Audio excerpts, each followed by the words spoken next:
Hello बच्चों, स्वागत है आपका अपने YouTube चैनल ऑथेंटिसिटी क्लासेस पन्ना में।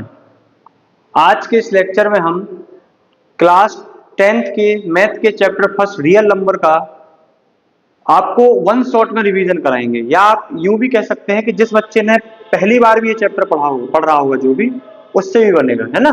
तो आइए स्टार्ट करते हैं। तो जैसा कि हमारा टॉपिक के चैप्टर का नाम क्या है, रियल नंबर। ठीक है, ये हमारी मैथ का चैप्टर फर्स्ट है और इसको हम एक ही शॉट में, मतलब आपको इसी वीडियो में पूरा का पूरा चैप्टर बेसिक से लेकर के एडवांस क्वेश्चन तक के कैसे कैसे क्वेश्चंस आ सकते हैं, अभी तक क्या क्या पूछा गया है बोर्ड में, है ना, इन सब के बारे में पढ़ाया जाएगा। तो जैसा कि हमने यहाँ पर लिखा है टॉपिक टू बी कवर्ड, कौन कौन से टॉपिक्स कवर्ड किए जाएंगे, कौन कौन से टॉपिक्स कवर्ड किए जाएंगे। सबसे पहले कॉन्सेप्ट्स ऑफ नंबर, फिर पढ़ेंगे हम टाइप्स ऑफ नंबर या क्लासिफिकेशन ऑफ नंबर कह सकते हैं। इसके बाद पढ़ेंगे फंडामेंटल थ्योरम ऑफ अर्थमेटिक, और फिर पढ़ेंगे एलसीएम एंड एचसीएफ, और पढ़ेंगे लास्ट में कि आपको ये तो पता है ना, रूट 2 इरेशनल होता है, रूट 3 इरेशनल होता है, रूट 6 इरेशनल होता है, लेकिन कैसे होता है उसको यहाँ पर हम प्रूव करेंगे। और इन दो टॉपिक से एक क्वेश्चन आपका हर साल 100% आता ही आता है, एलसीएम एचसीएफ से और प्रूविंग ऑफ इरेशनल नंबर से। तो आइए स्टार्ट करते हैं। बस आपको क्या करना है, लेक्चर पूरा देखना है, जो भी इसमें आपको पढ़ाया जाए उसके नोट्स बनाने हैं और फिर रिवीजन करना है। रिवीजन करने के बाद आपको पढ़ने के बाद कमेंट बॉक्स में फिर कमेंट करना है कि लेक्चर कैसा लगा, है ना। पहले आप पढ़िएगा, देखिएगा कुछ आपके अंदर इंप्रूवमेंट आया है कि नहीं, तभी आप इस वीडियो को बढ़िया शेयर करिएगा, है ना। जो आपको सही ना लगे बिल्कुल शेयर मत करिएगा, ठीक है। चलिए तो चलते हैं कहाँ, नंबर की तरफ। तो कहां चलते हैं, नंबर की तरफ। तो आपने डिजिट तो पढ़ी होगी भैया मैथ में। डिजिट, जो डिजिट होती है वो कितनी होती है, टोटल 10 डिजिट होती है भैया मैथ में। टोटल 10 डिजिट्स 0 to 9 तक। कैसे, 0 1 2 3 4 5 6 7 8 9। तो 1 से 9 तक डिजिट हो गई और 0 एक डिजिट हो गई, मतलब टोटल 10 डिजिट्स होती है। जैसे इंग्लिश में 26 अल्फाबेट्स होते हैं, पूरी की पूरी इंग्लिश उससे चलती है, ऐसे मैथ में 10 डिजिट होते हैं। तो जब मैथ का जो न्यूमरल कॉन्सेप्ट है, मतलब नंबर्स वाला जो लॉजिक है, वो पूरा 0 से लेकर के 9 तक के डिजिट के बीच में आता है। आप कोई भी दुनिया का नंबर लिखेंगे इसके बीच में ही नंबर आएंगे। वो नंबर क्या होते हैं, नंबर होते हैं भैया, सीधा सीधा बोला जाए क्या, अरेंजमेंट ऑफ डिजिट्स। नंबर क्या होते हैं, अरेंजमेंट ऑफ डिजिट्स। डिजिट्स का आपको क्या करना है, अरेंजमेंट कर देना है, तो नंबर बन जाएंगे। जैसे आपके दिमाग में आया मेरे को 205 लिखना है, 205, तो आपने 205 को सेट कर लिया। बोले नहीं अब मेरे को 5 को बीच में करना है, तो कुछ और कहानी हो गई। अब लगा नहीं मेरे को 5 को आगे करना है, तो कुछ और कहानी हो गई। लगा 0 को आगे करना है, तो देख रहे हैं आप उन्हीं 3 डिजिट को, कौन, 0 2 और 5, मात्र इन 3 डिजिट को यूज कर करके हम अलग अलग प्रकार के नंबर बना सकते हैं। नंबर कितने बना सकते हैं, या मान लो आपको 4 डिजिट दे दी जाए और 4 डिजिट बोल, मतलब आपको जैसे समझिए बात को, जैसे हमने बोल दिया आपसे आपके पास 4 डिजिट है, 4 5 8 और 9, ये 4 डिजिट है। तो आप इन 4 डिजिट से कितने मैक्स टू मैक्स नंबर बना सकते हैं, ये मतलब आपकी नॉलेज के पॉइंट ऑफ व्यू से, आपके सिलेबस से नहीं है। इन 4 डिजिट से कितने नंबर बनाए जा सकते हैं मैक्स टू मैक्स। तो देखिए दो ऑप्शन है, क्या आपको रिपीट करने वाले नंबर, रिपीट करने वाले, दूसरा नॉन रिपीट करने, मतलब रिपीटेशन अलाउड ना हो।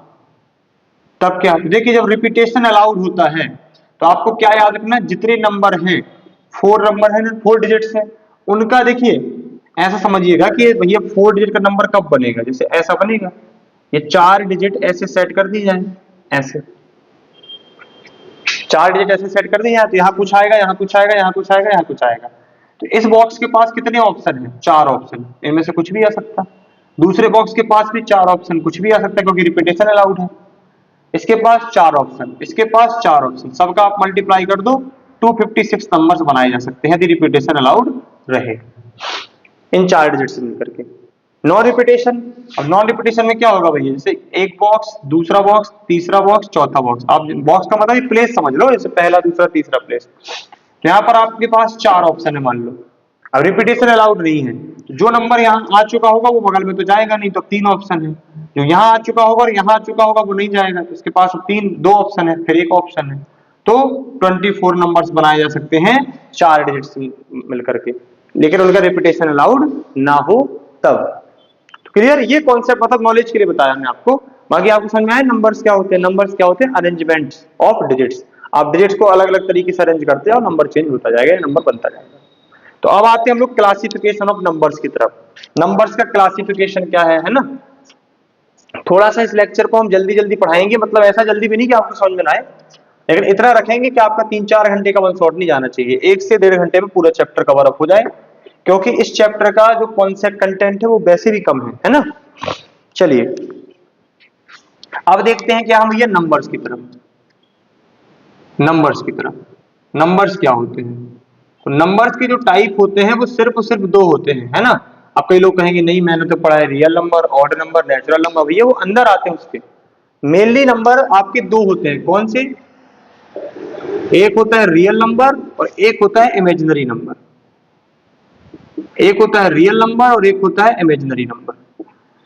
रियल नंबर और इमेजिनरी नंबर। रियल नंबर का जैसा कि नाम है, ऐसे नंबर जो रियलिटी में एग्जिस्ट करते हो, रियलिटी में एग्जिस्ट करते हैं। देखिए भैया नंबर के ऊपर यदि लेक्चर बनाया जाए तो 3 से 4 घंटे का लेक्चर नंबर के ऊपर जा सकता है ना, लेकिन हम आपको बता रहे हैं ना, यहाँ पर आप बोर्ड क्लास की मैथ्स का वन शॉट पढ़ रहे हैं। यहाँ पर आपको उतनी ही चीजें बताई जाएंगी जितनी आपके एग्जाम के पॉइंट ऑफ व्यू से काम आए। हाँ कम नहीं रहेंगी लेकिन, ठीक है, लेकिन आपको ज्यादा परेशान नहीं होना है, जितना आपको क्लियर हो रहा है यहाँ बताइएगा, ठीक है। रियल नंबर में क्या, जो रियलिटी में एग्जिस्ट करते हो, और इमेजिनरी नंबर क्या, जो doesn't exist in reality, doesn't exist in reality. अब ये कैसा बोल दिए हम, डजंट एग्जिस्ट इन रियलिटी, मतलब हमें रियलिटी की डेफिनेशन आनी चाहिए पहले भैया, क्या बता रहे हैं, है ना। देखिए अब रियलिटी का मतलब समझिए, आपने कभी भी भैया आपने पढ़ा 3 का स्क्वायर 9 होता है, पढ़ा कि नहीं? -3 का स्क्वायर भी 9 होता है, स्क्वायर तो पॉजिटिव होता है। अब इसका स्क्वायर रूट करिए, यहाँ 2 जाएगा तो यहाँ स्क्वायर लग जाएगा, स्क्वायर इस तरफ जाके स्क्वायर रूट बन जाएगा, की वैल्यू 3 होती है। ये यहाँ जाएगा, √9 की वैल्यू -3 होती है। कुछ भी हो जाए, आप कोई भी ऐसा सिचुएशन कभी नहीं देखेंगे कि रूट के अंदर माइनस आए। क्यों? क्योंकि जो स्क्वायर रूट होता है वो किसी ना किसी स्क्वायर की वैल्यू होती है उसके अंदर, और square can't be negative. Clear?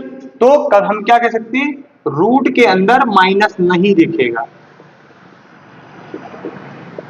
Root के अंदर माइनस नहीं दिखेगा। अब आपको लगेगा नहीं दिखेगा, इसका मतलब ये नंबर होता ही नहीं है, नंबर ये ऐसा होता ही नहीं है, तो पढ़ाया क्यों है टाइप में? भैया होता है, लेकिन अभी आपके पॉइंट में ये, आपके दिमाग में ये बात सेट कर रहा हूं कि रियलिटी में एग्जिस्ट नहीं करता। रियलिटी में एग्जिस्ट करने का मतलब ये मत समझिएगा कि ऐसे नंबर मैथ में नहीं होते हैं। 11th क्लास में इन्हीं नंबर्स को कॉम्प्लेक्स नंबर के नाम से पढ़ाया जाएगा, आपको जो भी मैथ सेगा कॉम्प्लेक्स नंबर के नाम से। तो ये लाइन जो आपको यहाँ पर बताई गई इसलिए कि आपके दिमाग में सेट हो जाए रियलिटी, मतलब हाँ यार मैंने तो कभी नहीं देखा रूट के अंदर माइनस, मतलब आपने कभी √-6 नहीं देखा होगा, √-1 नहीं देखा होगा, √-10 नहीं देखा होगा, कुल मिलाकर के माइनस कभी नहीं देखेगा रूट के अंदर, आपने अभी तक नहीं देखा होगा। यदि दिखता है तो आगे हम कॉम्प्लेक्स नंबर के नाम से 11th क्लास में इसको पढ़ेंगे, तो वो आपके यहाँ पर आपको तो लॉजिक ही नहीं हो, आप 10th क्लास की मैथ पढ़ रहे हैं, ठीक है। तो इमेजिनरी नंबर क्या होते हैं, जब रूट के अंदर क्या दिख जाए, माइनस दिख जाए, स्क्वायर रूट के अंदर माइनस दिखता है तो वो सीधा सीधा इमेजिनरी नंबर की तरफ इंडिकेट करेगा। तो इनकी कहानी हम यही छोड़ते हैं, इनका कोई लेना देना नहीं हमारे चैप्टर से। अब आते हैं रियल नंबर। इंट्रो में आपको समझा गया कि कॉम्प्लेक्स नंबर क्या बोला गया, इनको इमेजिनरी नंबर क्या बोला गया, या इनका एक और नाम आप याद कर सकते हैं, non real number, non real number. अब चलते हैं रियल नंबर की तरफ। अब रियल नंबर की 2 टाइप होते हैं भैया, रियल नंबर के आपने 9th पढ़ा होगा, मैं रिकॉल करा रहा हूं। रियल नंबर के 2 टाइप कौन से होते हैं, एक होता है रैशनल नंबर और एक होता है इरेशनल नंबर। एक रैशनल नंबर और एक होता है इरेशनल नंबर। तो रैशनल नंबर क्या होता है, ऐसे नंबर जिनको पी बाई क्यू के फॉर्म में रिप्रेजेंट कर दिया जाए और जहां पर नीचे वाली वैल्यू 0 ना हो, वो कहलाते हैं क्या, रैशनल नंबर, ठीक है। और इरेशनल नंबर जिनको पी वाई क्यू के फॉर्म में रिप्रेजेंट ना किया जा सके, जिनको पी वाई क्यू के फॉर्म में रिप्रेजेंट ना किया जा सके। तो ये आपको थोड़ा सा, मैं इस डेफिनेशन को हल्का सा आपको ये फील करा दूंगा थोड़ी देर बाद कि यार हल्की अधूरी डेफिनेशन है, क्यों, समझिएगा बात को। जैसे आप लिखते हैं 2, मैं मानता हूं 2 इज रैशनल नंबर, आप भी मानते होंगे, √2 रैशनल नंबर। फिलहाल अभी आप ये समझिए भैया, यदि कहीं रूट लगा है √4 है तो वो तो 2 बन जाएगा, लेकिन √6 है और रूट नहीं हट रहा, इसका मतलब वो इरेशनल होगा। सीधा सीधा रूट का मतलब इरेशनल, अभी समझ लीजिए फिलहाल। अगर हम आपको डेसिमल एक्सपेंशन बताएंगे तो क्लियर हो जाएगा कि इरेशनल ही क्यों बोला इसको, ठीक है। तो देखिए P by Q, Q not equal to 0, ये 2 क्या है हमारा रेशनल, ये क्या है इरेशनल। देखिएगा ध्यान से, अब रेशनल की डेफिनेशन कहती है कि आप पी बाई क्यू के फॉर्म में लिख सकते हैं, तो लिखा हमने, इसके नीचे भी 1 लगा दो तो ये भी पी बाई क्यू के फॉर्म में लिखा, ये भी पी बाई क्यू के फॉर्म में लिखा। दोनों आपको रेशनल की डेफिनेशन फॉलो करते नहीं दिख रहे हैं, जैसे रेशनल की कंडीशन फॉलो हो रही हो, 2/1 P by Q, √2/1 P by Q. इसका मतलब क्या है, कुछ गड़बड़ है अभी तो, है ना। तो डेफिनेशन क्या कहती है, डेफिनेशन कहती है कि रेशनल पी बाई क्यू के फॉर्म में रिप्रेजेंट किए जा सकते हैं, जहां पर पी और क्यू क्या होते हैं, को प्राइम होते हैं। पी एंड क्यू क्या होते हैं, को प्राइम होते हैं। और यहां पर भी पी एंड क्यू को प्राइम हो, यहां देखो ये हो गए, पहली बात तो रिप्रेजेंट ही नहीं कर पाएंगे, देखो ध्यान से, पी और क्यू को प्राइम होते हैं। अब को प्राइम क्या है, को प्राइम अभी हम टाइप ऑफ नंबर बताने वाले हैं, सुनो यहां पर ध्यान से, पी और क्यू को मैं क्या बोला हूं, को प्राइम, पी और क्यू को क्या बोला हूं, को प्राइम। तो को प्राइम का मतलब होता है दो ऐसे नंबर जिनके बीच में कुछ भी कॉमन ना हो, कॉमन ना हो भैया कुछ भी। जैसे समझिए बात को, जैसे 4 और 9 ले लीजिए आप, 4 2 से कटता, 4 से कटता, 1 से कटता, 9 3 से कटता, 1 से कटता, 9 से कटता, लेकिन दोनों में कुछ भी कॉमन नहीं है। आप 4/9 लिख के चले आएंगे, कुछ काटा पीटी नहीं होगी ऊपर नीचे। इसका मतलब यदि आपसे कोई पूछ ले कि इन दोनों का एचसीएफ क्या है 4 और 9 का, तो 4 और 9 का एचसीएफ 1 है, 1 है, इसका मतलब ये को प्राइम है। तो को प्राइम क्या होते हैं, को प्राइम ऐसे दो नंबर होते हैं जिनका एचसीएफ हमेशा 1 हो। सॉरी, को प्राइम ऐसे दो नंबर होते हैं जिनका एचसीएफ हमेशा 1 हो। और को प्राइम होने के लिए आपको कम से कम नेचुरल नंबर तो बनना पड़ेगा, आपको इंटीजर्स तो बनना पड़ेगा, मतलब आप रूट वगैरह में नहीं आ सकते हैं, आप रूट वगैरह में नहीं आ सकते हैं। तो यहां पर क्लियर हुआ कि रैशनल क्या है, इरेशनल क्या है। रैशनल नंबर क्या होते हैं जिनको पी बाई क्यू के फॉर्म में लिखा जा सके। और मैं कहता आपसे कि आप इतना बिल्कुल भी याद मत करिएगा, मैं अभी आपको ये बात दिखा रहा हूं थोड़ी देर के बाद कि रूट वाले नंबर्स को आप पी बाई क्यू के फॉर्म में क्यों नहीं लिख सकते हैं। डेसिमल एक्सपेंशन कहलाता है ये, उसको पढ़ाएंगे, हालांकि वो सिलेबस में नहीं है आपके 10th क्लास में, 9th में आप पढ़ के आए भली भांति डिटेल में, है ना। तो वो अपने आप फील हो जाएगा कि हम क्यों नहीं लिख पा रहे हैं। तो अभी फिर ये बात क्यों बताई, क्योंकि वो डेफिनेशन में काम आने वाली है आगे जब हम प्रूव करेंगे। क्या रैशनल नंबर क्या होते हैं, ऐसे नंबर जिनको पी बाई क्यू के फॉर्म में लिखा जा सके, जहां पर पी और क्यू को प्राइम होते हैं, और इनको पी बाई क्यू के फॉर्म में नहीं लिखा जा सकता है। सीधी बात आप ये समझिए बस, ठीक है। अब क्यों नहीं लिखा जा सकता वो आपको 5 मिनट के अंदर क्लियर हो जाएगा। तो अब चलते हैं कहां, डेसिमल एक्सपेंशन में, रैशनल और इरेशनल के डेसिमल एक्सपेंशन में। रैशनल और इरेशनल नंबर के डेसिमल एक्सपेंशन की तरफ चलेंगे। चलिए, तो हमारा अगला टॉपिक क्या है, डेसिमल एक्सपेंशन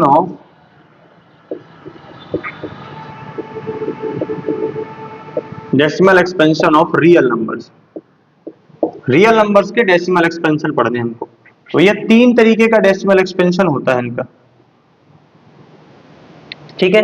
देखिए, आपको हम 3 एग्जांपल देके बताते हैं। पहला एग्जांपल है आपके पास 4/20। दूसरा एग्जांपल मैं दे दिया आपको 2/, यहां पे दूसरा एग्जांपल ले लीजिए आप 2/3।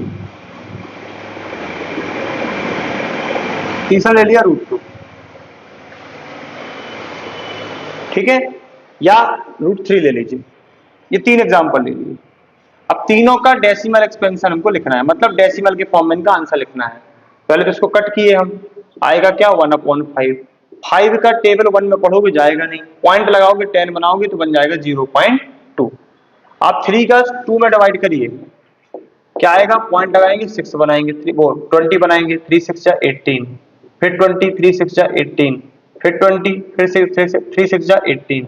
ये पैटर्न आप समझ में आ गया होगा कि आपको क्या चल रहा है, 0.666 और डैश डैश। नीचे वाला देखो √3 की वैल्यू आपको डायरेक्ट याद होनी चाहिए, एटलीस्ट आपको √2 √3 और √5 की वैल्यू याद होनी चाहिए, ठीक है। यहां काम नहीं आने वाली लेकिन याद होना चाहिए 1.732 और डैश डैश डैश। कैसे आती है, तो मैं इस पर एक बढ़िया एक लेक्चर बना दूंगा, लॉन्ग डिवीजन मेथड। एक छोटी सी वीडियो, 1 शॉर्ट वीडियो है ना, वहां मैं सिखाऊंगा जिसके इस पे रूट डायरेक्ट नहीं होते उनके कैसे निकालते हैं। तो फिलहाल अपना क्या है, देखिए मैं आपको पहले ही बता रहा हूं कि इस मेरी कोशिश ये है कि इस लेक्चर को ज्यादा लेंथी ना ले जाया जाए, है ना, टू द पॉइंट रखा जाए, लिमिटेड उसमें रखा जाए व्यू में, जितना आपके 10th क्लास से काम में आने वाला है, ठीक है। तो √3 की वैल्यू 1.732 डैश डैश डैश।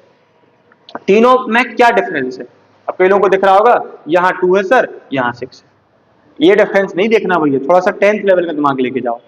यहाँ 0.2 आंसर रुक गया, इसका मतलब क्या कि जब आप 5 का 1 में डिवाइड करके यहाँ पॉइंट लगा के किए हो तो रिमाइंडर 0 आ गया, इसका मतलब रुकना होता है।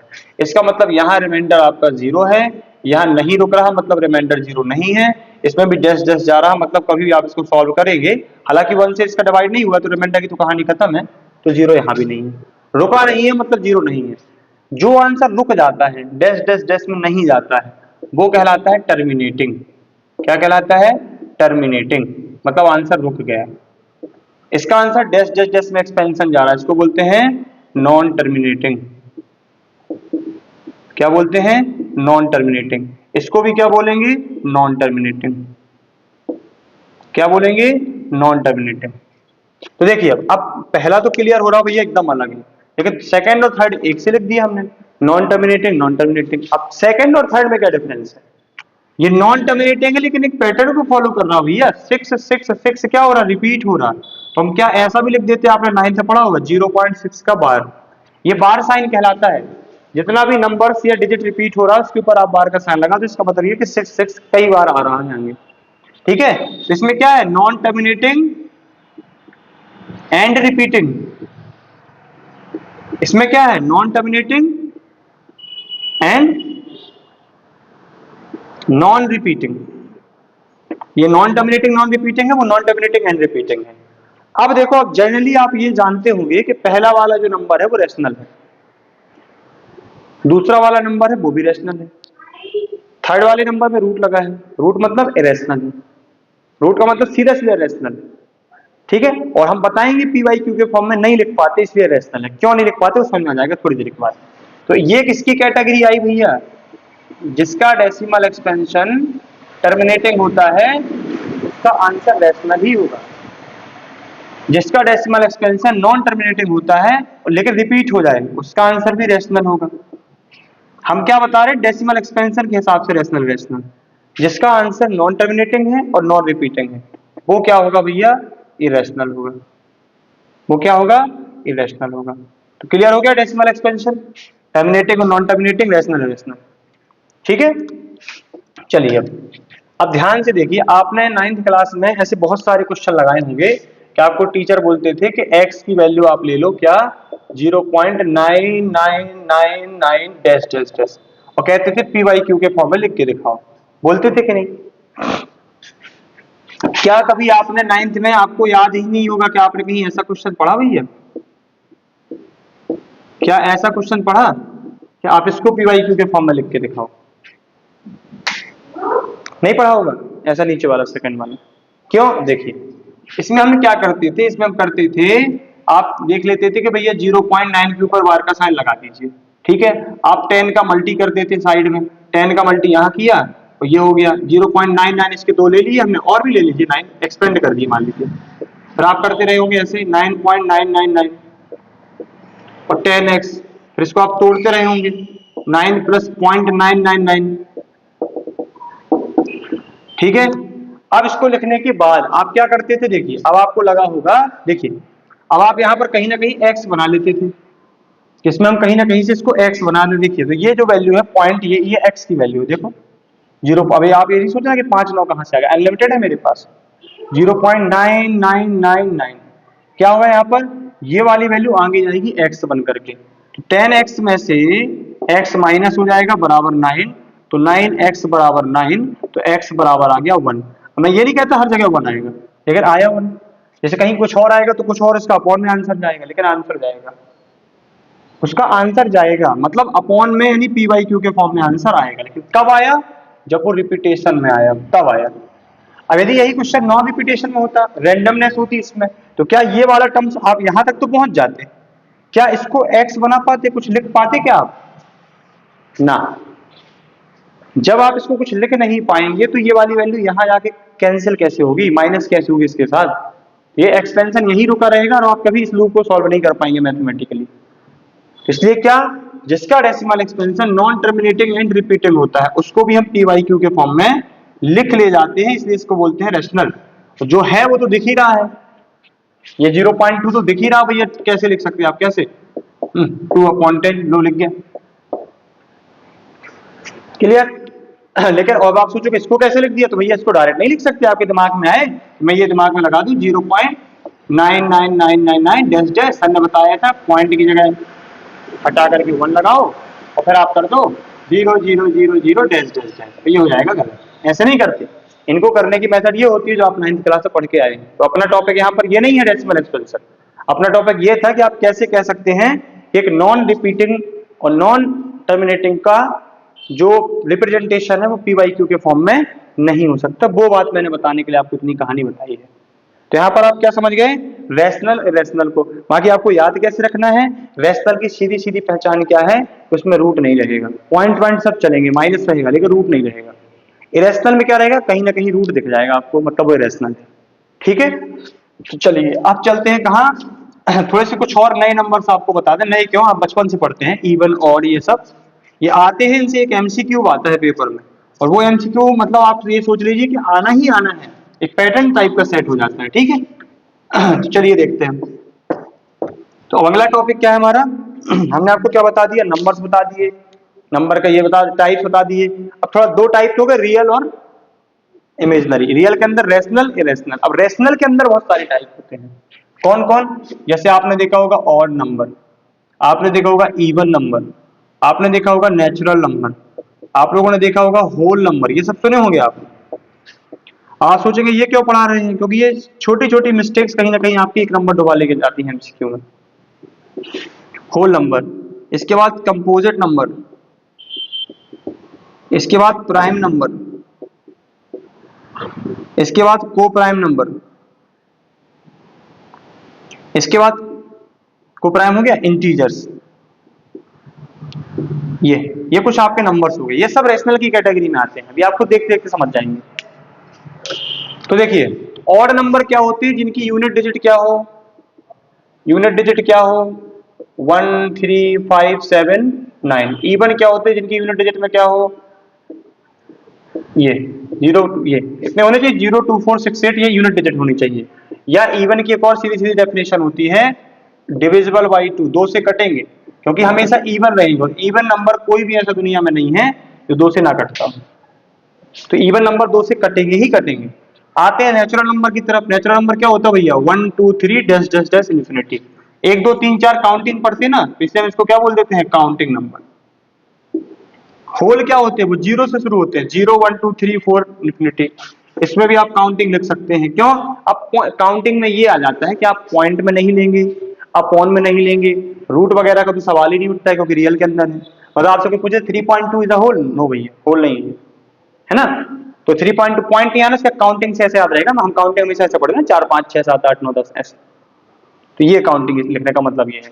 कंपोजिट नंबर और प्राइम को भी अलग से बताते हैं, पहले इनको देखो। पहले इंटीजर्स, इंटीजर्स क्या होते हैं, माइनस के सारे काउंटिंग नंबर प्लस के सारे काउंटिंग नंबर इंक्लूडिंग 0, मतलब 0 1 2 3 डैश डैश डैश, इस तरफ -1 -2 -3 और डैश डैश डैश, इस तरफ माइनस का इन्फिनिटी, इस तरफ प्लस का इन्फिनिटी, मतलब नेगेटिव नंबर भी आ जाएंगे। लेकिन अब आपसे कोई पूछ ले, ये छोटे छोटे स्टेटमेंट आ सकते हैं कि क्या भैया इंटीजर्स होल नंबर होते हैं, नहीं।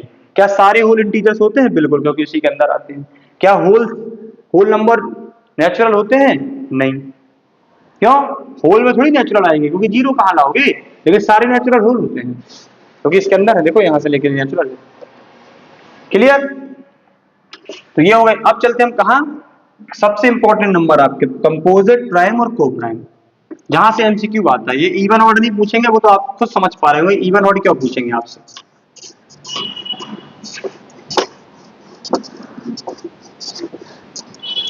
चलिए देखिए, पहला नंबर है हमारा प्राइम नंबर। प्राइम नंबर, तो एक टर्म्स होता है मैथ में फैक्टर्स। फैक्टर्स का मतलब आप ये समझ लीजिए, जैसे कहीं लिखा है 8, तो 8 को कौन कौन से नंबर कट करते हैं वो उसके फैक्टर होंगे। 8 किससे किससे डिविजिबल है, वो उसका फैक्टर होता है। आपको ये तो पता होगा कि हमेशा 1 और अपने आप से दुनिया के सारे नंबर कटते हैं, कोई भी नंबर हो 1 की टेबल में और अपने आप की टेबल में आएगा ही आएगा। और कहा आता है 2 की टेबल में और 4 की टेबल में। तो 8 के फैक्टर कितने हो गए? 1 2 4 8, ये फैक्टर्स कहलाते हैं। ठीक है, एक क्या हो गए? 1 2 4 8 फैक्टर्स है किसके? 8 के। तो अभी हम यहाँ प्राइम में क्यों बता रहे हैं आपको? तो प्राइम नंबर में क्या होता है, प्राइम नंबर के पास ओनली 2 फैक्टर्स होते हैं। जितने भी प्राइम नंबर होंगे उनके पास सिर्फ और सिर्फ 2 फैक्टर होंगे। एक वो खुद भैया इटसेल्फ, वो खुद होगा, और दूसरा होगा 1। ये प्राइम नंबर के पास सिर्फ और सिर्फ 2 फैक्टर होते हैं, एक वो खुद और दूसरा 1। जैसे अब आपसे कोई बोले 7, 7 किसकी टेबल में कटता भैया? 1 की टेबल से और अपने आप की टेबल से। तो ये प्राइम हो गया। अब आता है दूसरा टाइप, कंपोजिट नंबर। दूसरा टाइप क्या आता है? Composite number. तो कंपोजिट नंबर क्या है? कंपोजिट नंबर वो नंबर होते हैं जिसके पास मोर देन 2 फैक्टर्स हो, सीधा सीधा प्राइम ना हो, जिसके पास 2 से ज्यादा फैक्टर्स हो। 2 से ज्यादा फैक्टर्स का एग्जांपल ये लिखा आपके सामने। 2 से ज्यादा इन द सेंस 3 हो, 4 हो, 400 हो, 4 लाख हो, उससे कोई मतलब नहीं, 2 से ज्यादा हो बस।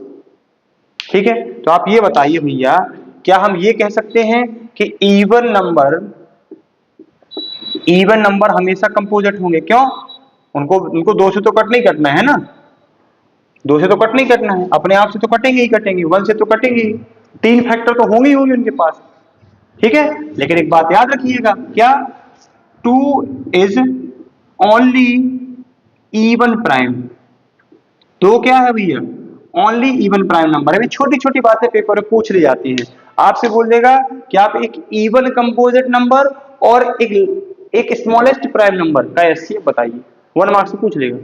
तो आपको जब इवन कंपोजिट नंबर नहीं पता तो एचसीएफ कैसे निकालेंगे? समझ रहे बात को? 2 is even prime number only लिखा है, इसके अलावा कोई दुनिया का इवन नंबर प्राइम नहीं होता है। देखिए कैसे 2 को बोला, 2 किससे कटेगा? 1 से, अपने आप से कटेगा। और 2 इवन नंबर है तो 2 से कटेगा, तो भैया 2 को 2 बार थोड़ी लिखेंगे आप फैक्टर्स को, है ना? तो क्या ये आपके क्या हो गया? बाकी आपके दिमाग में है कि अच्छा मैं 6 को चेक करता हूं, कर लो भैया चेक, लो 2 3 6 1, इन 4 से कट रहा तो कंपोजिट चला जाएगा। मतलब 2 के अलावा कोई भी इवन नंबर प्राइम नहीं हो सकता, सभी के सभी कंपोजिट होंगे। ठीक है, अब चलते को प्राइम की तरफ। अभी को प्राइम पीछे बताए थे हम, को प्राइम्स भी लिखा रहता है कई बार को प्राइम नंबर को। तो को प्राइम वो नंबर होते हैं जिनका एचसीएफ हमेशा 1 हो, या उनके बीच में कुछ भी कॉमन ना हो, नो कॉमन नंबर, उनके बीच में कुछ भी कॉमन ना हो, वो कहलाते हैं को प्राइम। को प्राइम को आप इस बात से सेंस मत लगा लीजिएगा कि को प्राइम मतलब प्राइम के भाई होंगे, नहीं, को प्राइम का प्राइम से कोई लेना देना नहीं है, को प्राइम का प्राइम से कोई भी लेना देना नहीं है। ठीक है, तो देखिए समझिए बात को। जैसे आपने लिया 4, 4 के कितने फैक्टर हैं? 1 2 4, 3 फैक्टर कंपोजिट नंबर। आपने लिया 9, 9 नहीं देना आपको, आपको छोड़ लीजिए 15, 15 भी प्राइम नहीं है, कंपोजिट है, क्योंकि 2 से कट, वो 3 से कट रहा, 5 से कट रहा, 15 से कट रहा, 1 से कट रहा, 2 से ज्यादा नंबर से कटा मतलब कंपोजिट में चला जाएगा। लेकिन हम कह रहे हैं 4 और ये को प्राइम होंगे, 4 और 15 ये पेयर में होते भैया हमेशा को प्राइम। अकेले एक नंबर को देख के आप को प्राइम नहीं कह सकते, अकेला नंबर तो या तो प्राइम होगा या कंपोजिट होगा। कैसे? आप 4 का फैक्टर करिए भैया, 2 इंटू 2 इंटू 1, 15 का फैक्टर करिए 3 इंटू 5 इंटू 1। अब एचसीएफ कैसे निकालते? जो कुछ कॉमन हो। तो एचसीएफ क्या आया? 4 15 का, 4 और 15 का एचसीएफ आया 1। या हमें कह सकते कुछ भी कॉमन ना हो भैया, 1 तो देखो एक ऐसा नंबर है किसी के साथ सेट कर दो, है ना? या आप ऐसा कह सकते नो कॉमन एक्सेप्ट 1, आप एक्सेप्ट मतलब 1 को छोड़कर कुछ भी कॉमन ना हो, तब कंप्लीट सेंस हो जाएगा।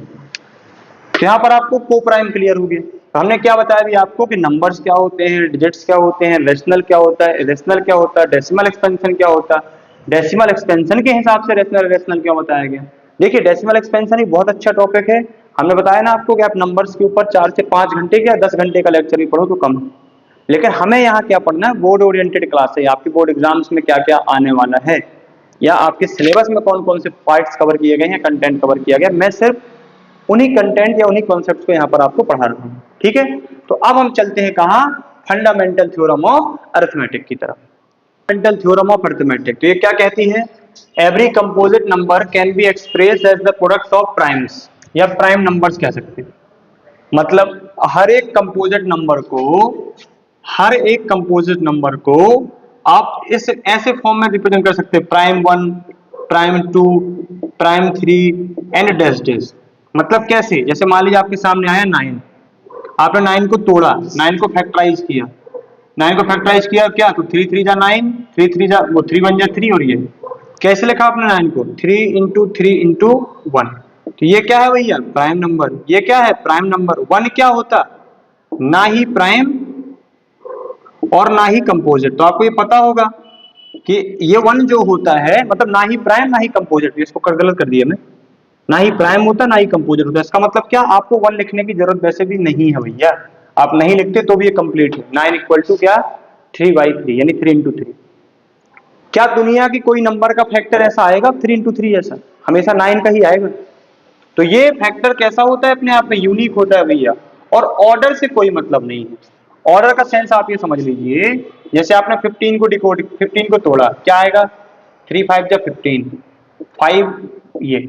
आप किसी दूसरे बच्चे ने क्या किया 15 को, 5 3 जा 15, 3 1 जा 3, तो वो लिखेगा 15 बराबर 3 इंटू 5, और एक दूसरा बच्चा लिखेगा 15 बराबर 5 इंटू 3। तो अब कहेगा नहीं यहाँ तो यूनिकनेस खत्म हो गई। नहीं भैया, अपार्ट फ्रॉम ऑर्डर, ऑर्डर से कोई मतलब नहीं है। मतलब आप 3 को 5 की जगह लिखो, 5 को 3 की जगह लिखो, आंसर दोनों 15 ही ला करके देंगे। क्या दुनिया के कोई और नंबर का फैक्टर 3 इंटू 5 हो सकता है भैया, मल्टीप्लाई का 3 इंटू 5 हो सकता है क्या, नहीं, 15 ही आएगा हर बार।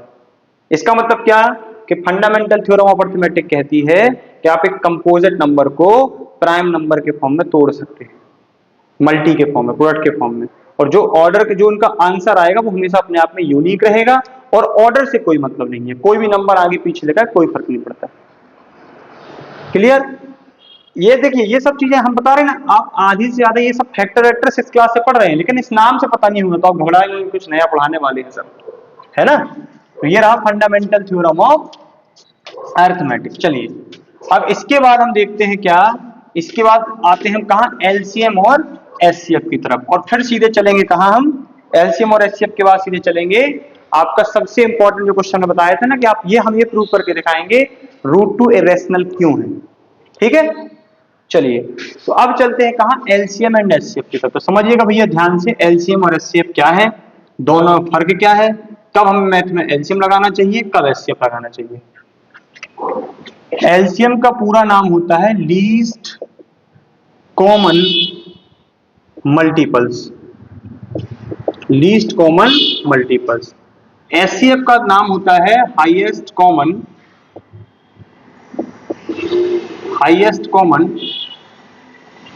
फैक्टर।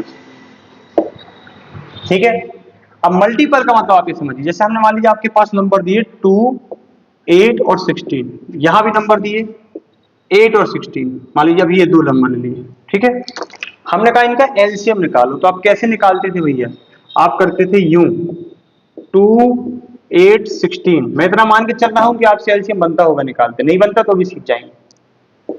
2 1 जा 2, 2 4 जा 8, 2 8 जा 16। फिर इसको आप ऐसे कट कर लेंगे, तो आपका जो आंसर आएगा वो कुछ यूं आएगा। कब तक कट करो, जब तक 1 1 ना आ जाए। तो देखिए क्या आया, यही हमारा एलसीएम होता था। तो एलसीएम ऑफ 2 8 16, अब ऐसे लिखेंगे, क्या आया, 2 इंटू 2 इंटू 2 इंटू 2, मतलब कि 16 आ गया। अब थोड़ा 16 को आप यहां रख के देखिए, और यहां आप रखिए 2 और 8 और 16 को। आप 2 से कट करिए 16 को, कट जाएगा, 8 से कट करिए कट जाएगा, 16 से कट करिए कट जाएगा। जो कटता है, देखिए 2 8 16 फैक्टर है 16 के, लेकिन 16 क्या है इन तीनों का, मल्टीपल्स। मल्टीपल्स का मतलब सीधा सीधा टेबल होती है। क्या हुआ, 2 8 16 का एलसीएम आप बोलते हैं 16 आया, इनका जो एलसीएम आया 16 आया। तो कैसे, आपने 2 यहां लिखा, 8 यहां लिखा, 16 यहां लिखा, इन तीनों का एलसीएम 16 यहां है। इसका मतलब हम ये कह सकते हैं कि 2 8 16 क्या है, फैक्टर्स हैं। किसके फैक्टर्स हैं, 16 के।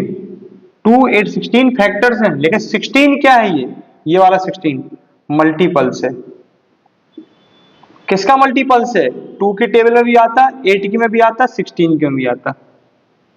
लेकिन हमने तो यहाँ लीस्ट बोला था, लीस्ट का मतलब छोटा मल्टीपल होता है, तो आप तो सोचोगे कि 2 से कटने वाला छोटा मल्टीपल तो 2 है, तो आपने 8 क्यों लिखा, 16 क्यों लिखा? तो समझिए बात को, मैंने बोला लीस्ट कॉमन मल्टीपल, मतलब आप जिन जिन नंबर्स का एलसीएम निकाल रहे हैं, आपके पास जो जो नंबर्स हैं, जितने भी नंबर्स का आप एलसीएम पता कर रहे हैं, उन तीनों नंबर से कटने वाला छोटे से छोटा मल्टीपल एलसीएम होता है। क्या बोले हम?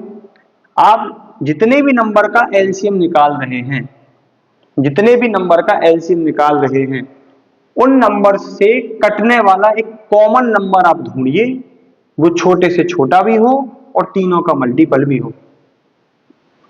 आप सोचेंगे कि 32 लिख देते तो वो भी तो 2 से कट रहा है, 8 से कट रहा है, 16 से नहीं भैया, लीस्ट छोटे से छोटा, छोटे से छोटा वो कॉमन मल्टीपल ढूंढिए जो तीनों से कट जाए, वही हमारा एलसीएम होता है। तो आप ये सोचिए 16 की टेबल से कटने वाला कोई नंबर 16 से कम तो होगा ही नहीं। तो हमेशा आप ये याद रखिएगा, ये लॉजिक याद रखिएगा कि एलसीएम का जो आंसर आता है वो लार्जेस्ट नंबर से जो बड़ा नंबर होगा उसके बराबर या उससे बड़ा आएगा। या तो आंसर 16 आता है इसका, या 16 से बड़ा आएगा, छोटा नहीं आ सकता। क्यों? क्योंकि भैया 16 से भी तो कटना चाहिए वो नंबर, वही तो एलसीएम है, जो 2 से भी कटे, 8 से भी कटे, 16 से भी कटे, और वो मिनिमम से मिनिमम नंबर जो तीनों से कटे वो एलसीएम कहलाता है। तो ये 16 से कटने वाला नंबर 16 से छोटा तो होगा नहीं, 16 बन जाए 16, एटलीस्ट 16 तो चाहिए। क्लियर? तो एलसीएम का मतलब समझ में आ गया आपको, कैसे फाइंड करते हैं हमने आपको यहाँ बता दिया है। अब आप एलसीएम तो बचपन से सीखते निकालना है ना। एचसीएफ क्या है? देखिए एचसीएफ क्या है, देखिए नाम थोड़ा उल्टा रहता है इनका, लीस्ट लिखा है आंसर बड़ा आता है, यहाँ हाईएस्ट लिखा है आंसर छोटा आएगा, लेकिन टर्म्स का डिफरेंस है ना। इसमें क्या है, हाईएस्ट कॉमन फैक्टर, तो हमने आपको दो नंबर दिए 8 और एक दिए 16, ऐसे बड़े से बड़े नंबर को बताओ जो 8 और 16 दोनों के फैक्टर हो। फैक्टर मतलब इनको काटते हो, समझिएगा बात को, मल्टीपल नहीं। फैक्टर मतलब जो इन दोनों को कट करता हो वो नंबर ढूंढना है आपको। तो वो आप बड़े से बड़ा नंबर बताओ, हाईएस्ट नंबर बताओ जो क्या हो, दोनों को कॉमन हो, दोनों में आता हो, कटता हो और इनको काटता हो, सॉरी काटता हो। क्या आप 8, तो अब देखिए आप सोचेंगे कि चलो यहां तो मैंने लॉजिक लगा दिया कि वो नंबर भैया 8 है, नहीं किसी के दिमाग में आएगा 4, 2 कट रहा, 2 से 16 कट रहा, लेकिन 4 भी तो कट रहा, 4 भी तो काट रहा, 8 से 16 को 8 भी तो काट रहा, तो हाईएस्ट ढूंढना पड़ता है वो बड़े से बड़ा नंबर जो इन दोनों को कट कर दे। एलसीएम क्या होता है, वो बड़े से बड़ा नंबर जो तीनों से कट जाए, ये तीनों को कट कर दे, क्योंकि ये फैक्टर हैं। फैक्टर वो होते जो कट करते हैं, मल्टीपल्स वो होते टेबल जो कट हो जाए, खुद डिवाइड हो जाए, डिविजिबल हो जाए। क्लियर? तो लेकिन निकालेंगे कैसे, तो आपने पढ़ा है ना ऐसे कि आप क्या करो, इसको फैक्टराइज कर लो, फैक्टराइज करने के बाद देखिए आंसर मैंने 8 लगाया, देखिए कैसे आएगा। आप इनको फैक्टराइज कर लो, आप इनको बढ़िया ऐसे फैक्टराइज कर लो। फैक्टराइज करने के बाद, फैक्टराइज करने के बाद जो जो कुछ दोनों में कॉमन है वही हमारा, उनके पेयर बना लो, वही हमारा आंसर होगा। तो देखो क्या करेंगे आप, 2 एक कॉमन, एक 2 यहां से कॉमन, एक 2 यहां से कॉमन, हर पेयर में से एक वैल्यू उठानी होती है। तो 8 और 16 का जो एचसीएफ आया, 8 और 16 का जो एचसीएफ आया, 2 इंटू 2 इंटू 2 क्या आएगा, 8, यानी 8 आ गया। तो 8 वो बड़े से बड़ा नंबर है जो 8 और 16 दोनों को कट करता है। तो आप समझ गए एलसीएम और एचसीएफ का मतलब क्या है। एलसीएम और एचसीएफ का मतलब क्या है कि वो बड़े से बड़ा नंबर जो एलसीएम क्या, वो एचसीएफ क्या होता है जो बड़े से बड़ा नंबर जो दोनों को कट कर दे। एचसीएफ क्या होता है, वो बड़े से बड़ा नंबर, वो सॉरी क्या बोल रहा मैं, एचसीएफ वो होता है जो दोनों को कट कर दे, दोनों को या तीनों को, जो भी नंबर आप यहां पर लिखेंगे उन तीनों को कट करने वाला बड़े से बड़ा नंबर। एलसीएम क्या होता, जिन भी नंबर्स का आप एलसीएम निकालते हैं उनसे कट होने वाला एक नंबर, इनका एलसीएम होता है। वो मल्टीपल होता है, ये फैक्टर होता है। मल्टीपल वो होते हैं जो टेबल कहलाती है, टेबल में आते हैं, 2 1 जा 2, 2 2 जा 4, तो 4 6 8 है, सबके यहाँ 2 के मल्टीपल है। और फैक्टर क्या कहलाते हैं, जो कट करते हैं, जैसे 8 किससे किससे कटेगा वो उसका फैक्टर है, पीछे बताया ना मैं। ठीक है, तो ये हमारा हो गया भैया एलसीएम और एचसीएफ। अब इससे ज्यादा इसके बारे में नहीं बताया जा सकता कि एलसीएम कैसे निकालते हैं। 10th क्लास में आपको ये नहीं सिखाया जाएगा कि एलसीएम कैसे कैलकुलेट करते हैं, है ना। चलिए अब एक प्रॉपर्टीज होती है भैया, एलसीएम और एचसीएफ के बीच में एक रिलेशन होता है, वो भी सिर्फ 2 नंबर पर वैलिड होगा, ठीक है। फिर इसके कुछ क्वेश्चंस कराते हैं और फिर चलते हैं प्रूविंग की तरफ कि आप √2 को कैसे इरेशनल बोलते रहे अभी तक, प्रूव करेंगे उसको, और फिर इसी के साथ हमारा चैप्टर खत्म हो जाएगा। देखिए अब ध्यान से,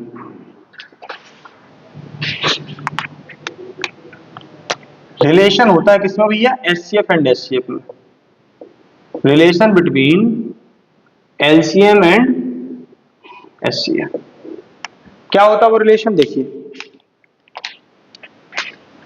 valid, only valid for two number, जब दो नंबर्स होंगे तभी वैलिड हो गई है ना, हर जगह नहीं लगा देना।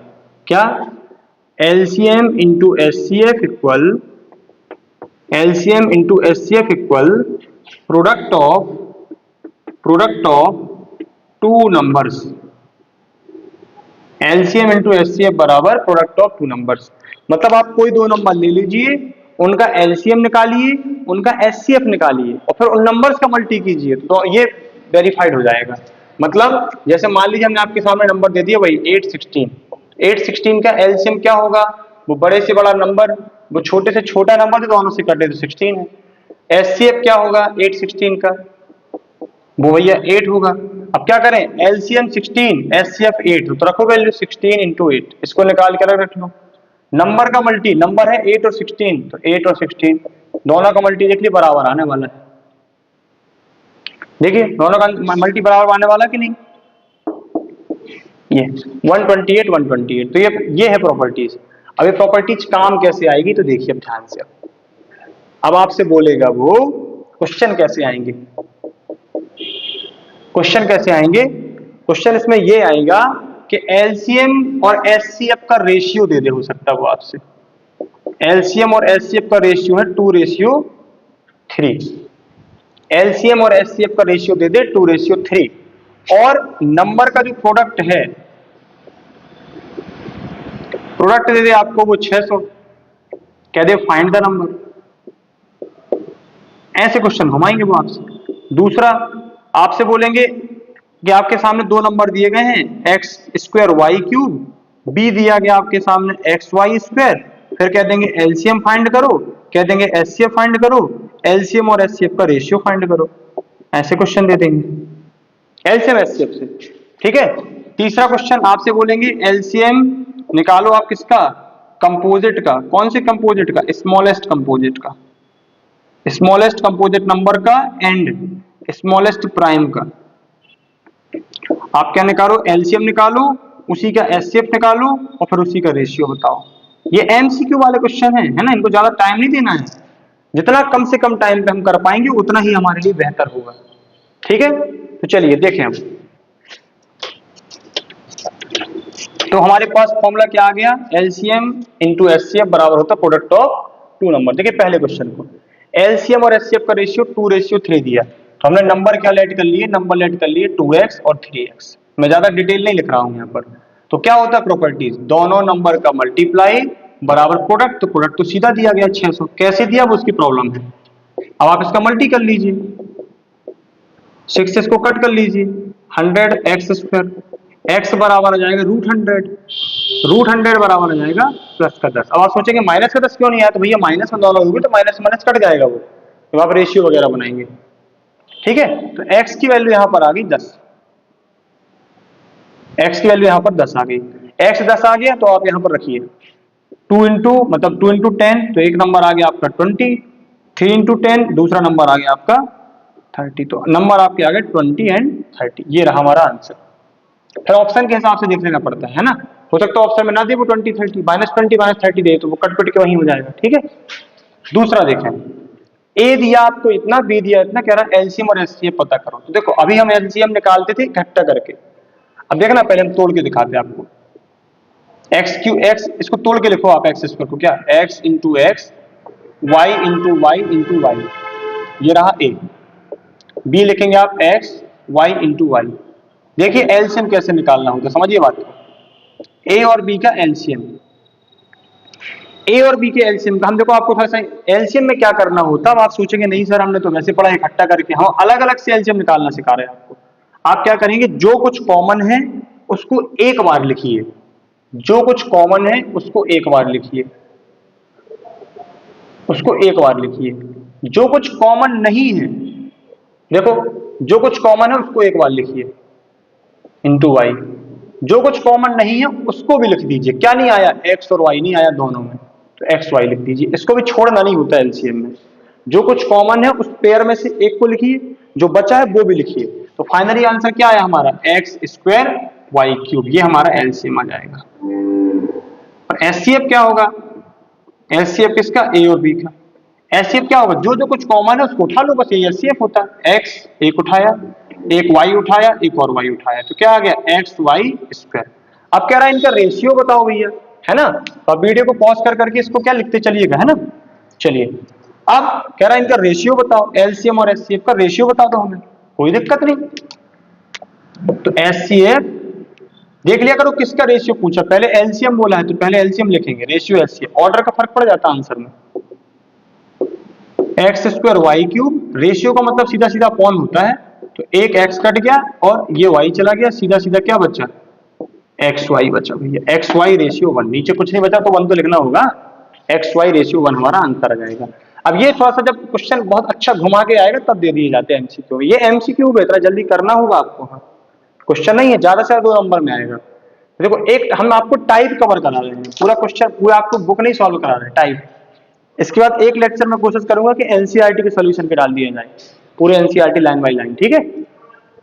चलिए, अब क्या है, ये एलसीएम निकालो, कंपोजिट स्मॉलेस्ट या स्मॉलेस्ट कंपोजिट नंबर और स्मॉलेस्ट प्राइम नंबर। तो भैया सबसे छोटा कंपोजिट नंबर होता है 4 और सबसे छोटा प्राइम नंबर होता है 2। तो आप 4 और 2 का आप एलसीएम निकालिए, 4 और 2 का एचसीएफ निकालिए और रेशियो कर दीजिए, बस। तो देखिए भैया, एचसीएफ ऑफ 2 and 4 क्या आएगा? दोनों को कट करता हूं 2, एलसीएम ऑफ 2 and 4 आप निकाल लेना, मैं डायरेक्ट लिख रहा हूं। 2 और 4 का एलसीएम आएगा 4। अब इनका रेशियो, रेशियो किसका बोला उसने? LCM ratio HCF, LCM ratio HCF, cut कर दीजिए तो 2 1 जा 2, ये 2 रेशियो 1 आ जाएगा, 2 रेशियो 1। एलसीएम 4, एचसीएफ 2, रेशियो का मतलब डिवाइड होता सीधा सीधा, 2 रेशियो 1। तो ऐसे क्वेश्चन आपको देखने को मिलेंगे एलसीएम और एचसीएफ पर बेस्ड, ठीक है भैया? तो एलसीएम कब करना होता है? जब मल्टीपल वाला केस हो जाए। जैसे फॉर एग्जांपल आपके सामने ऐसे क्वेश्चन आ जाते हैं कि मान लीजिए कि स्कूल की बेल है, वो 10:40 पर बजती है, फिर 40 मिनट पर बजती है, फिर उसके बाद अगली बेल जो है वो 40 मिनट बाद नहीं, 2 मिनट बढ़ता जा रहा, 42 मिनट, फिर 44 मिनट, फिर 46 मिनट, तो कब वो एक साथ बजेंगे?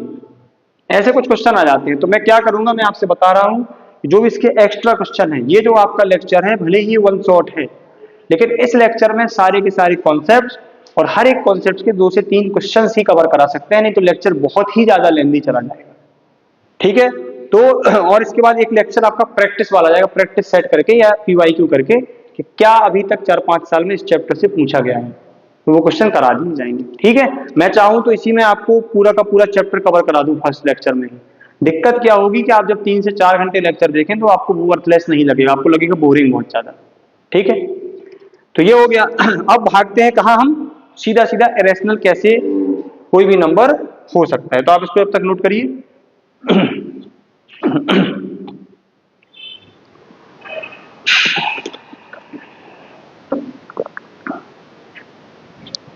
तो अब कहाँ चलते हैं हम, और 1-2 क्वेश्चन आपके 1.1 एक्सरसाइज में और हैं तो वो भी करा दिए जाएंगे।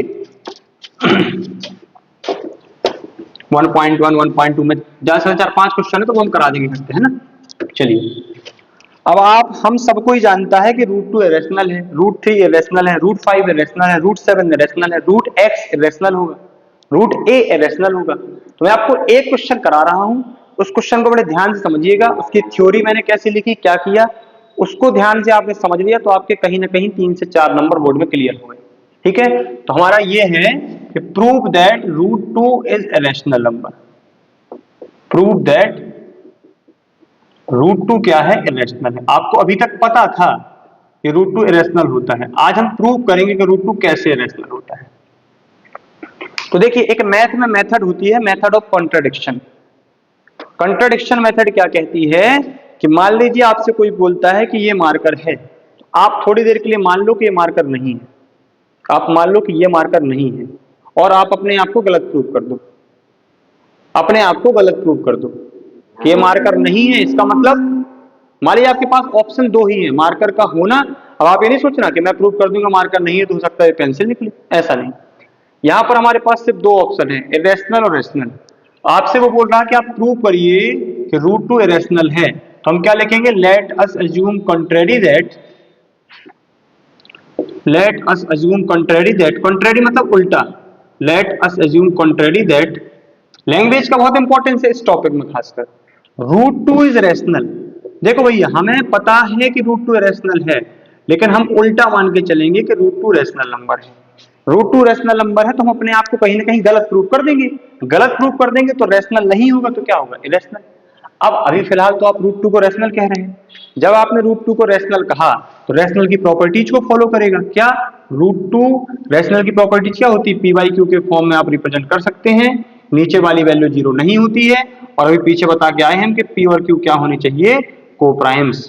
कोप्राइम्स का मतलब इनके बीच में कोई भी नंबर ना हो कॉमन, उनके अलावा जो दोनों को कट कर जाए। ठीक है, इसको दी हम कंडीशन फर्स्ट, इसको आप यहां ले जाइए, ध्यान से समझिएगा भैया, रूट टू इंटू क्यू बराबर पी, इसका स्क्वायर करिए तो रूट टू का स्क्वायर टू, क्यू स्क्वायर बराबर पी स्क्वायर। ठीक है, इसको दे दीजिए कंडीशन सेकंड। अब टू को अपॉन में ले जाइए, टू को अपॉन में ले जाइए, क्यू स्क्वायर बराबर पी स्क्वायर अपॉन टू। अब आप ये बताइए भैया, कोप्राइम इंटीजर्स, कोप्राइम इंटीजर्स ये क्या होते हैं, कोप्राइम इंटीजर्स होते हैं, शायद मैंने पीछे नहीं बोला था इंटीजर्स, है ना, ये क्या होते हैं, कोप्राइम इंटीजर्स। अब आप इंटीजर्स क्यों बोल रहे हैं भैया, क्या ये गलत है क्या, 1.1 अपॉन 2 रेशनल नहीं है, अरे है तो भैया, इसको ऐसा ना लिखूंगा मैं 11 अपॉन 20, क्या पॉइंट हटा देगा तुरंत, कोप्राइम इंटीजर्स। तो आप ये बताइए रूट टू को आपने पी बाई क्यू के फॉर्म में क्यों लिखा, क्योंकि रेशनल मान के चले, रेशनल की कंडीशन क्या है कि पी और क्यू क्या होते हैं, coprime integers, coprime integers, coprime भी हो मतलब उनके बीच कुछ कॉमन ना हो, और इंटीजर्स भी होंगे मतलब पॉइंट पॉइंट में पी और क्यू का आंसर नहीं होगा। ठीक है, तो आप ये बताइए जब इंटीजर्स हैं तो इंटीजर्स का स्क्वायर भी इंटीजर्स होगा, एक फिक्स वैल्यू होगी, फिक्स वैल्यू में आपने टू का डिवाइड किया और आंसर एक इंटीजर वैल्यू है, इंटीग्रल वैल्यू, इसका मतलब एक फिक्स नंबर आया, इसका मतलब क्या कि पी स्क्वायर टू से कटता है। आप मान लीजिए पी की वैल्यू 4 है तो 4 का स्क्वायर क्या हो जाएगा 16, आंसर आया 8, 8 किसकी वैल्यू है, ये कहीं ना कहीं क्यू स्क्वायर की, ऐसा सेट नहीं करना अभी।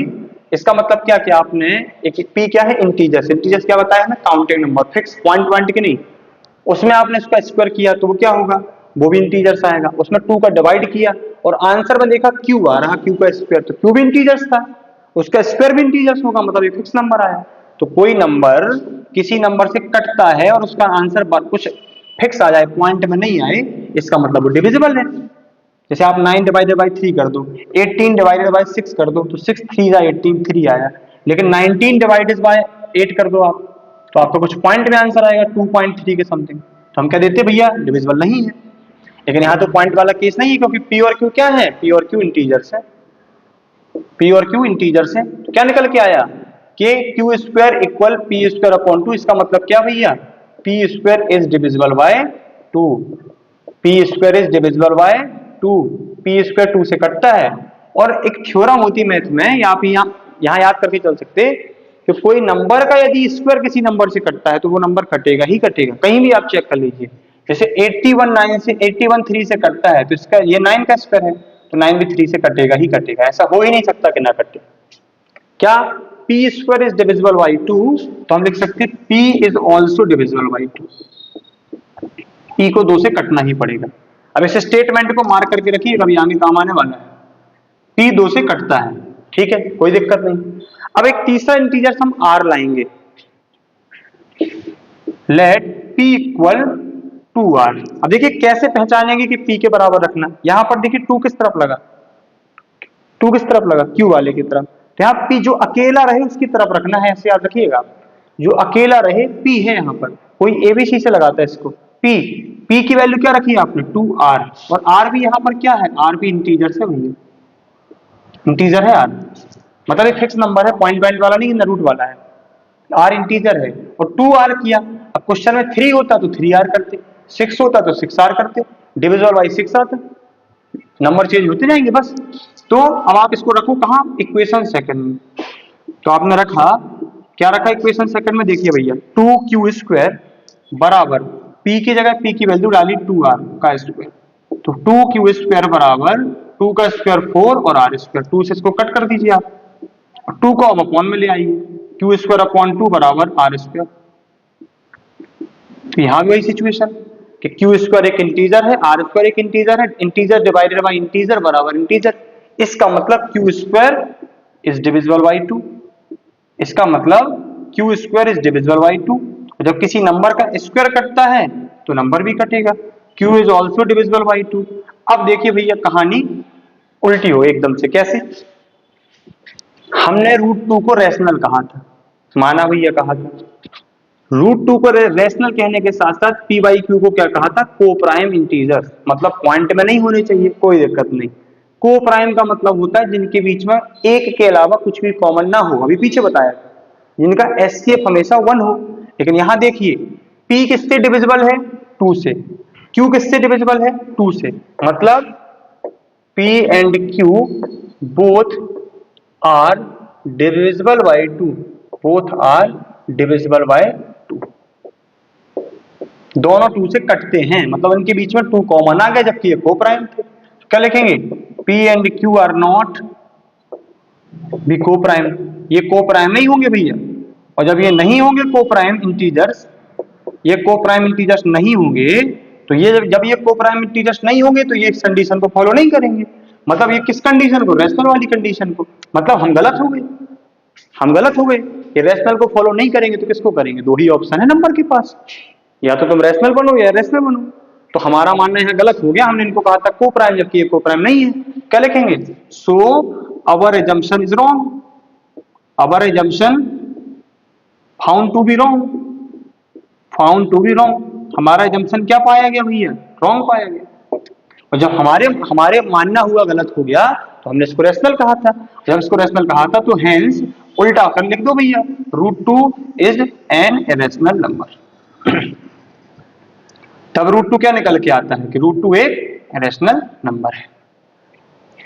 ये हो गई कहानी भैया, कैसे आप √2 को रैशनल प्रूफ कर पाएंगे, सॉरी इरेशनल।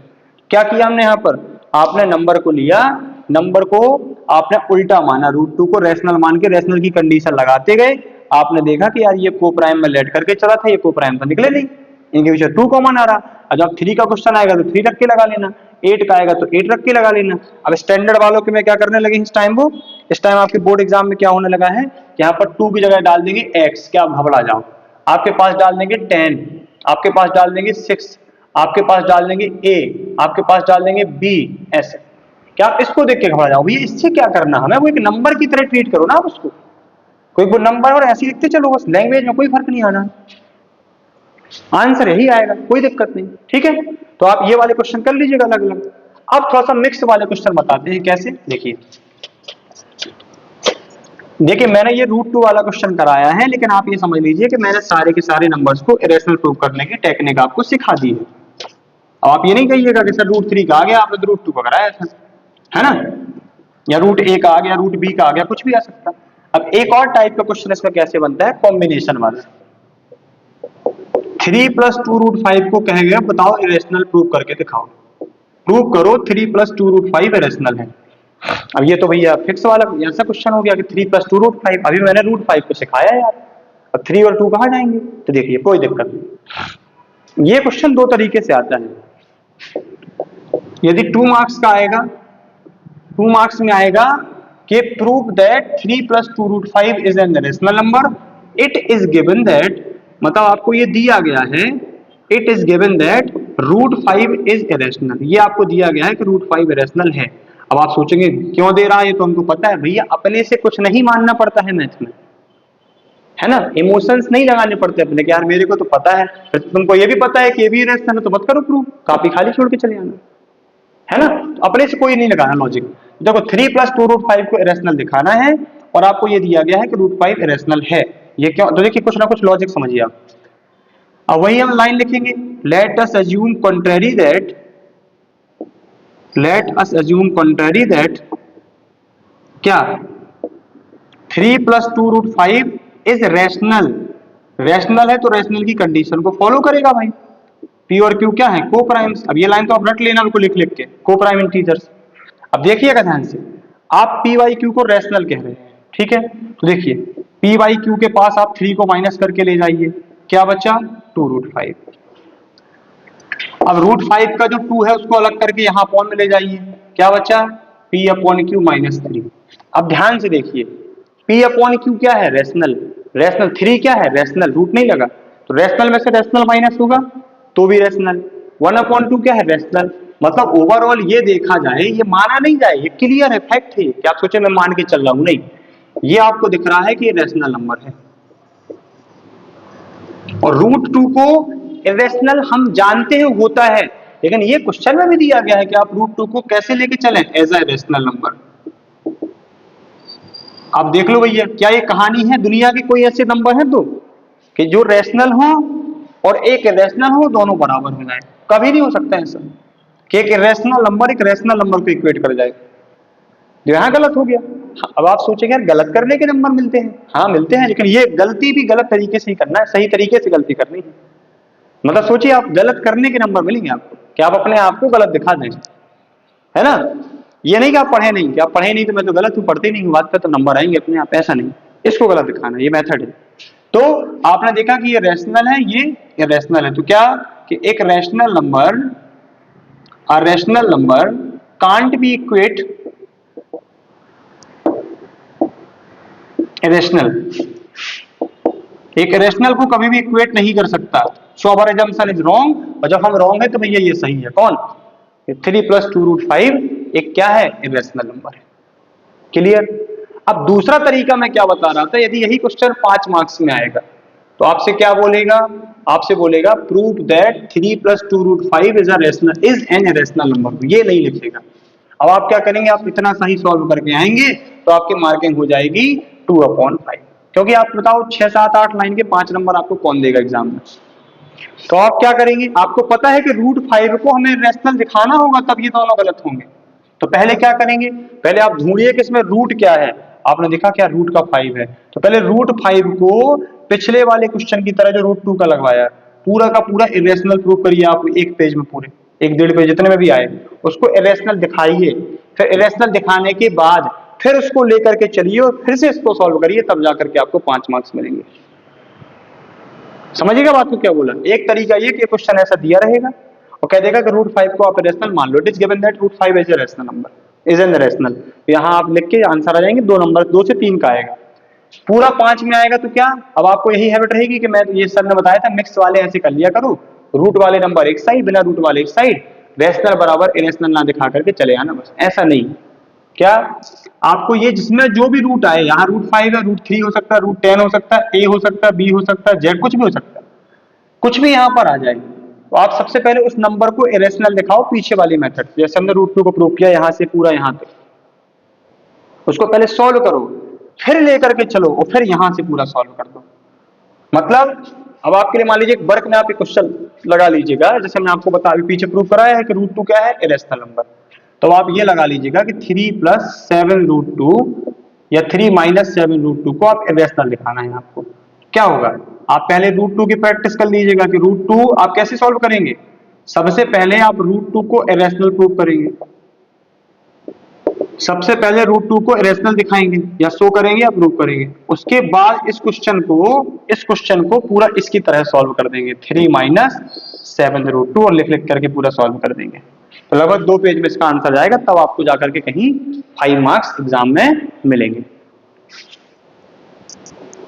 ठीक है, तो ये रहा हमारा क्या, ये चैप्टर। हमने इस चैप्टर में क्या क्या सीखा भैया, नंबर्स, डिजिट्स, नंबर्स के type, rational number, irrational number, decimal expansion, LCM, HCF, LCM HCF के टाइप्स, मतलब उनके क्वेश्चंस कैसे आ सकते हैं, और रेशनल कोई भी इरेशनल नंबर को दिखाते कैसे रेशनल नंबर होता है, ये हमारे लिए इस साल नया था। एलसीएम एचसीएफ सबने सुने होंगे, प्राइम नंबर, कंपोजिट नंबर सबने सुने होंगे, ये नया था। 9th में हम मान के चलते थे कि √2 इरेशनल है, यहाँ प्रूव कर दिया कि √2 इरेशनल क्यों। ठीक है, अब देखिए शायद एक ही क्वेश्चन मिस हो रहा है, तो उसको ही क्यों छोड़े, अब आपको लगेगा कि एनसीईआरटी कवर नहीं हुई हमारी। एनसीईआरटी में आप देखना ये क्वेश्चन आपके हैं कौन, एक एग्जाम्पल में है 4 की पावर n और एक 6 की पावर n वाला, और एक ऐसा क्वेश्चन है 1 × 3 × 5 × 7 × 11, प्लस 3 को आप कंपोजिट दिखाइए। ये ऐसे दो क्वेश्चन है, इनको क्यों ही स्किप करें अब हम, इनको दिखाइए कि कंपोजिट है। सुनिए भैया, 4 की पावर n कहेगा कि can never end with 0। N आप कोई भी नेचुरल नंबर रख दो, एन आप कोई भी नेचुरल नंबर रख दो। नेचुरल नंबर आने का मतलब क्या, क्या आप नेचुरल नंबर आने का मतलब क्या कर दो, 1 2 3 4 5 6 7 8 एन कुछ भी रख दो, तो एन 6 की पावर एन और 4 की पावर एन का आंसर कभी भी 0 नहीं हो सकता है। लास्ट में चेक कर लीजिए, 6 की पावर 1 6, 6 की पावर 2 36, 3 4, ये चलता जाएगा लेकिन कभी भी लास्ट में 0 नहीं आएगा। आपको लगे अच्छा 6 आएगा, ऐसा नहीं, कुछ भी आ सकता है। देखिए 4 में 4 की पावर 1 4, 4 की पावर 2 16, फिर 4 की पावर 3 64, 4 की पावर 4 256, मतलब पीछे कभी 0 नहीं आएगा। लेकिन क्या ऐसे लिख के आओगे बच्चों वाला, ये तो फिर 6 क्लास का बच्चा कर देगा, है ना। देखिए अब एक आप कॉन्सेप्ट समझिएगा, एक इसको कॉन्सेप्ट को लिख लीजिएगा। किसी भी नंबर का, किसी भी नंबर का यूनिट डिजिट, किसी भी नंबर का यूनिट डिजिट 0 तभी होगा, तभी होगा जब उसके फैक्टर में, जब उसके फैक्टर में 2 व 5 दोनों आए, भले एक ही बार आ जाए भैया, जब उसके फैक्टर में 2 और 5 दोनों आए, ये रूल होता है। तो आप कैसे लिखेंगे, 6 की पावर n को चेक करना है तो हम लिखेंगे 6 का फैक्टर होता है 2 into 3, क्या लिखेंगे, factors of 6 are 2 and 3, 5 is absent या 5 इज नॉट इंक्लूडेड, ऐसा है नहीं इसमें, 5 इज absent या 5 इज नॉट प्रेजेंट, एक ही बात है। 5 is not present as a factor of 6, और जैसा फिर लिखेंगे हम लोग, as we know that, as we know that for the 0 as a unit place digit, unit place digit in any number, it is necessary, it is necessary to, it is necessary 2 and 5 come as a factor of number, come as a factor of number, मतलब आए भैया as a factor of number उसमें present हो, है ना, या should present as a factor of number, should present. Language आप अपने हिसाब से कुछ भी ले सकते हैं, बस कॉन्सेप्ट गड़बड़ नहीं होना चाहिए। तो आप देखिए 6 की पावर में 6 में 2 और 3 आता है और 2 और 5 दोनों आना चाहिए, तो जब ये नहीं आया, 2 और 5 कभी नहीं आया, तो इसका आंसर आप कितनी भी बड़ी पावर चढ़ा दो कभी भी लास्ट में 0 नहीं आएगा। ऐसे आप 4 की पावर n वाला सॉल्व कर लीजिएगा, और लैंग्वेज आपको जैसी भी आती हो, या आपने स्कूल में पढ़ी हो, कहीं भी पढ़ी हो, या बुक से आप देख सकते हो, जो भी आपको लैंग्वेज सही लगे आप लिख सकते हो। कॉन्सेप्ट ये है कि कोई भी नंबर के लास्ट में 10 आने, 0 आने का मतलब है कि उसमें 2 और 5 दोनों आना चाहिए। नॉर्मल सी बात है भैया। 20 आप देख लो यार, 20 को देखो आप, 2 10 जा, 2 5 जा, ये 5 आ गया। लो 5 into 2 आना इसलिए जरूरी है, 5 और 2, क्योंकि 5 into 2 10 आएगा, और 10 का रूल है कि किसी भी नंबर के पीछे 10, किसी भी नंबर के लास्ट डिजिट में यदि कोई भी नंबर के यूनिट प्लेस पर 0 है तो वो 10 से कटेगा, 10 से कटेगा तो 2 से कटेगा और 5 से कटेगा, मतलब 2 and 5 एज अ फैक्टर होने चाहिए, इसलिए ये रूल है। रट्टा वाला थोड़ी ना कोई काम है कि आप सोचे कि रट के पढ़ा दिया क्या है, आप या पढ़ लेंगे हम, समझ गया बात को। आप रटना थोड़ी जाए आपको कि आप ये सोचिए कि आप कोई भी नंबर के पीछे 0 होगा तो वो 10 से कटेगा, आपने पढ़ा होगा, 10 से कटेगा तो 2 से भी कटेगा, 5 से भी कटेगा, तो 2 और 5 दोनों फैक्टर की तरह होनी चाहिए ना। अब आपसे कोई बोल दे कि आप दिखाओ 20 की पावर n कटेगा कि नहीं, भैया n को सॉल्व ही ना करो, 20 दिख रहा सीधा सीधा पीछे 0 है तो कटेगा, नहीं भी दिख रहा तो 2 और 5 को देख लो, सीधी बात 0 तो आएगा ही पीछे जो 10 से कटेगा। क्लियर। ऐसे 4 की पावर n वाला कर लीजिएगा। एक क्वेश्चन और क्या भी लिखा था मैंने बगल में, ये वाला, कौन सा, 1 into 3 into 5 into 7 into 9 plus 9 को कह रहा कंपोजिट दिखाओ, तो ये एक टर्म्स ये हो गया, एक टर्म्स ये हो गया, इन दोनों में 9 कॉमन है, 9 कॉमन है कि नहीं, ये एनसीईआरटी का क्वेश्चन है। 9 कॉमन है तो ये जो भी नंबर आएगा वो 9, देखिए 9 है इसमें, तो वो 3 से कटेगा, 9 से कटेगा, 1 से कटेगा, तो एक ही, अब ये पूरा ओवरऑल तो सॉल्व होकर के एक नंबर है ना, तो जो भी नंबर आएगा वो 9 का मल्टीपल तो होगा। क्योंकि 9 इंटू में रखा है, सॉल्व नहीं करना अंदर। 9 से तो कटेगा, 3 से तो कटेगा, 1 से तो कटेगा, तो कोई भी नंबर के 2 से ज्यादा फैक्टर आ गए इसका मतलब वो कंपोजिट नंबर है, तो गिवन नंबर क्या हो जाएगा, कंपोजिट हो जाएगा। गिवन नंबर क्या हो जाएगा, कंपोजिट नंबर हो जाएगा। क्लियर। तो यहाँ आपका जो चैप्टर फर्स्ट है रियल नंबर, क्लास 10 की मैथ का चैप्टर फर्स्ट आपका रियल नंबर यहाँ पर खत्म होता है। अब आपको जो भी डाउट आए, आपको लगे कि ये कॉन्सेप्ट हमें समझ में नहीं आया है या इसको इस पर हमें और भी क्वेश्चन चाहिए, या आपके कोई क्वेश्चन डाउट है, तो आप कमेंट बॉक्स में कमेंट करके आप वो क्वेश्चन जरूर लिखें। इतना तो लिख दें जिससे हम समझ जाएं कि आपकी डिमांड क्या है। और यदि आपका फर्स्ट चैप्टर बढ़िया जाता है तो भी आप कमेंट बॉक्स में इस लेक्चर को लेकर के रिव्यू जरूर देंगे कि कैसा आपको लेक्चर लगा है, जिससे मैं क्या करूं, मैं मोटिवेट होकर के और भी अगले chapter second, chapter third, chapter fourth, इन सबका वन शॉट धीरे धीरे चैनल पर अपलोड करता रहूं। तो आई थिंक आपको आज का लेक्चर बहुत बढ़िया लगा होगा। यदि आपको आज का लेक्चर बढ़िया लगा हो तो वीडियो को लाइक, चैनल को सब्सक्राइब जरूर करें। धन्यवाद।